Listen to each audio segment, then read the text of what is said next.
जय माता दी दोस्तों, कैसे हैं आप सब। दोस्तों बात कर रहे हैं 23 और 24 मई की कि ये 2 दिन मकर राशि वालों के लिए कैसे रहने वाले हैं। इन 2 दिनों में मकर राशि वालों को क्या खुशखबरी सुनने को मिल सकती है, किन बातों में इन्हें सावधानी रखनी चाहिए।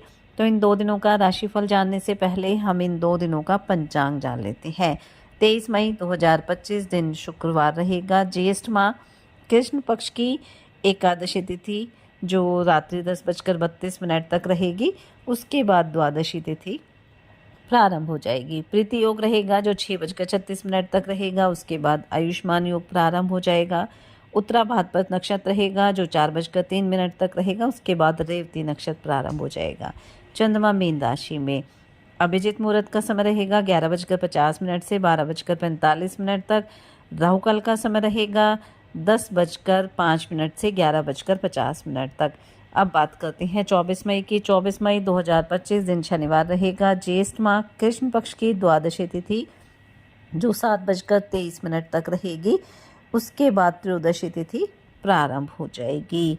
आयुष्मान योग रहेगा जो 2:59 तक रहेगा। उसके बाद सौभाग्य योग प्रारंभ हो जाएगा और रेवती नक्षत्र रहेगा जो 1:49 तक रहेगा। उसके बाद अश्वनी नक्षत्र प्रारंभ हो जाएगा। चंद्रमा 1:49 तक मीन राशि में फिर मेष राशि में आ जाएंगे। अभिजीत मुहूर्त का समय रहेगा 11:50 से 12:45 तक। राहु काल का समय रहेगा सुबह 8:52 से 10:35 तक।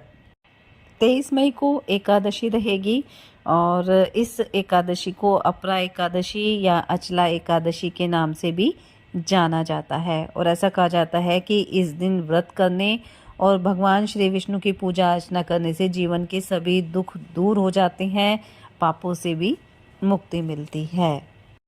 इस दिन भगवान विष्णु के वामन स्वरूप की पूजा अर्चना की जाती है।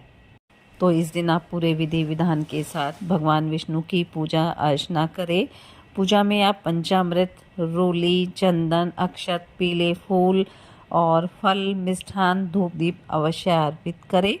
भगवान श्री विष्णु को तुलसी पत्र भी आप अर्पित करें। ओम नमो भगवते वासुदेवाय नमः मंत्र का जाप करें। विष्णु सहस्त्र नाम का पाठ भी आप कर सकते हैं, इसे विशेष पुण्यदायी माना जाता है। साथ ही इस दिन आप छोटे छोटे उपाय अवश्य करें। सबसे पहले तो अपनी सामर्थ्य अनुसार आपको गरीब और असहाय लोगों को भोजन कराना है। जिस तरह से भी आप उनकी मदद कर सकते हैं वो मदद करनी है। साथ ही अगर आपके जीवन में धन संपत्ति से संबंधित समस्या चल रही है तो इस दिन आप एक सफ़ेद धागे में पीले फूल पिरोकर उसकी माला बनाएं और भगवान विष्णु को अर्पित करें और भगवान से प्रार्थना करें। इससे आपकी धन संपदा में बढ़ोतरी अवश्य होगी।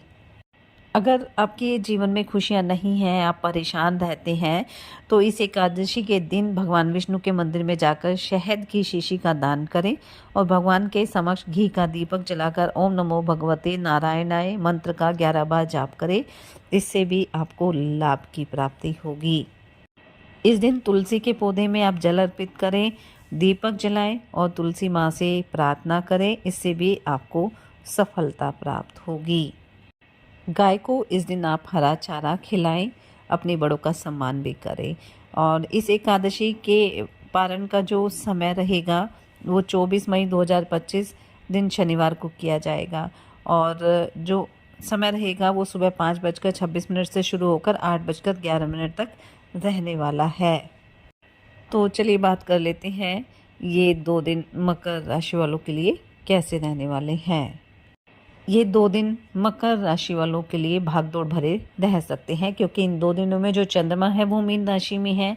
मीन राशि में शनिदेव भी है, चंद्र शनि की युति होती है तो विष दोष भी बनता है। इसलिए इन 2 दिनों में आपको अपने कामकाज को लेकर भागदौड़ करनी पड़ सकती है और जिसकी वजह से थोड़ा थकान का अनुभव भी आप कर सकती हैं।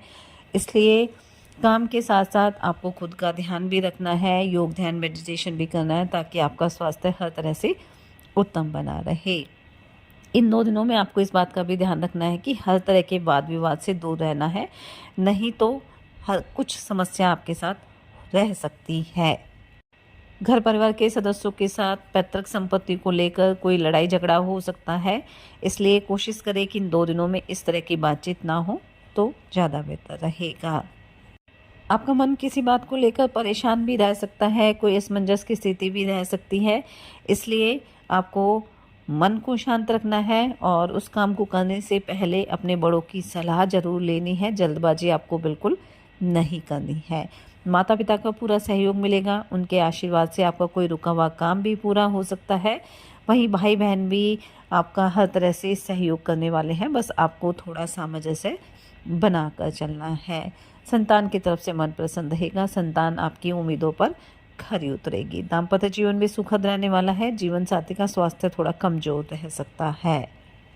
आर्थिक स्थिति अच्छी रहेगी, रुका हुआ धन आपको वापस मिल सकता है, लेकिन फ़िलहाल कोई भी नया निवेश करना है तो उसमें आपको जल्दबाजी नहीं करनी है, बल्कि अपने बड़ों से ही आपको सलाह लेनी है, तब आपको कोई डिसीज़न लेना है ताकि आपको किसी तरह का नुकसान ना हो।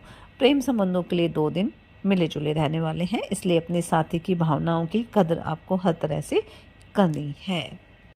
धर्म कर्म में रुचि रहेगी, घर परिवार में भी कोई धार्मिक कार्यक्रम हो सकता है जहाँ काफ़ी लोगों से आपका मिलना-जुलना रहेगा। अगर आप अपने घर परिवार के किसी सदस्य के करियर को लेकर परेशान चल रहे थे, तो उसे कोई अच्छी खबर सुनने को मिल सकती है। वहीं अगर ससुराल पक्ष के किसी व्यक्ति से आपने धन उधार लिया था, तो उससे आपके रिश्तों में दरार पैदा हो सकती है। इसलिए कोशिश करें कि अगर आपने लिया है तो उसे जल्दी उतार दें। अगर आप किसी प्रॉपर्टी में निवेश करना चाहते हैं, तो भविष्य में अच्छा खासा लाभ मिलने वाला है। बस एक बार जो भी ज़रूरी कागजी कार्रवाई होती है वो आप ध्यानपूर्वक कर लें। यात्रा के योग भी रहने वाले हैं, यात्रा लाभकारी रहेगी, बस वाहन आपको थोड़ा सावधानी पूर्वक चलाना है। अगर आप अपने कारोबार में किसी तरह के परिवर्तन करने की योजना बना रहे हैं, तो आप धैर्यपूर्वक ये निर्णय लें ताकि भविष्य में भी आपको उसमें लाभ की प्राप्ति हो। नौकरी पेशे लोगों को अपने उच्च अधिकारियों का पूरा साथ मिलने वाला है, लेकिन जो सहकर्मी है वो थोड़ा-सा आपके कार्य में रुकावट डाल सकते हैं, इसलिए उन लोगों के साथ भी आपको सामंजस्य बनाकर चलना है। कानूनी मामलों में आपको सफलता प्राप्त होगी, लेकिन फ़िलहाल किसी तरह का मुकदमा ना उठाएं तो आपके लिए ज़्यादा बेहतर रहने वाला है। अगर आप अविवाहित हैं तो आपके विवाह का प्रस्ताव भी इन 2 दिनों में आ सकता है, लेकिन जल्दबाजी में कोई भी निर्णय ना लें तो ज़्यादा बेहतर रहेगा। तो कुल मिलाकर हम कह सकते हैं कि ये जो 2 दिन हैं वो मकर राशि वालों के लिए मिले-जुले रहेंगे। इसलिए इन 2 दिनों में अपने कार्यों में सावधानी बरतें, साथ ही सच्चे मन से आप ईश्वर आराधना करें, हनुमान जी और शनिदेव की आराधना करें, हनुमान चालीसा का पाठ आप ज़रूर करें, अपनी सामर्थ्य अनुसार गरीब और असहाय लोगों की मदद करें, अपने बड़ों का सम्मान करें। इससे आपके जीवन में सदैव खुशियाँ बनी रहेगी। ये 2 दिन आपके लिए मंगलकारी रहे, शुभता भरे रहे। इसी मंगल कामना के साथ जय माता दी।